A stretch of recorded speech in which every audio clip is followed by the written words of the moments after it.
Hi, I'm Gemma, aka You Say Tomato Cooking. I teach cooking classes here in California and also in England. I am an English girl, I live in Silicon Valley teaching people to cook.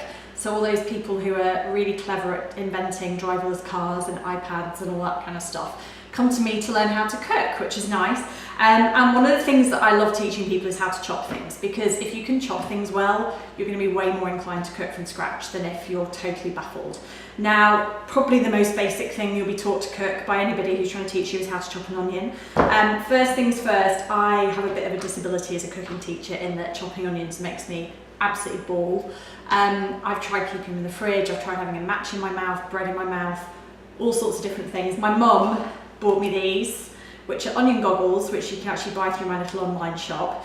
They're ugly, they're not very cool. I'm not a pink girl, but my mum bought me pink ones and I'm going to wear them. But what's brilliant about it is they've got this squishy foam inside, so it stops the onion smell getting into your eyes. So prepare yourself for something gorgeous.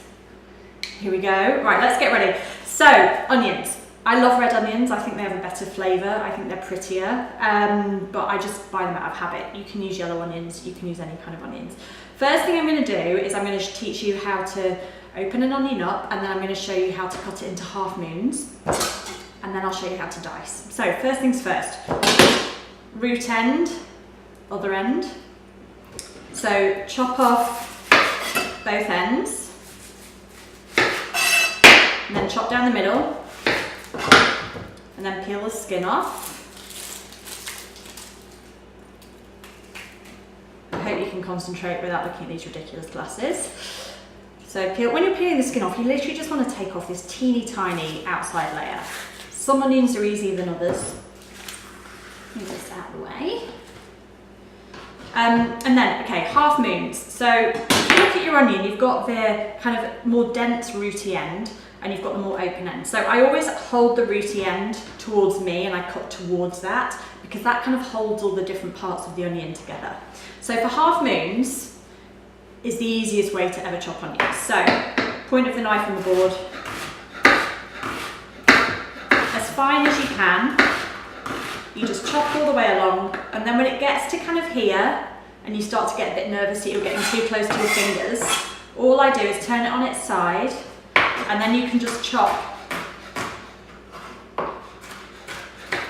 around. But can you see I'm not chopping the whole way, because this rooty end is really tough and it never tastes very good. So that's the only bit you're going to throw away apart from the skin. So these are half moons. I guess you can tell why they're called half moons. I use these, I don't like big bits of onion when I'm eating, particularly raw onion. So this is the kind of way I'd chop an onion if I was braising something. So if I was making a curry or a beef bourguignon, or something that's going to cook low and slow in liquid, and the onion kind of melts. So there's no point spending time dicing an onion, because you can just do them like this and they're going to cook to nothing.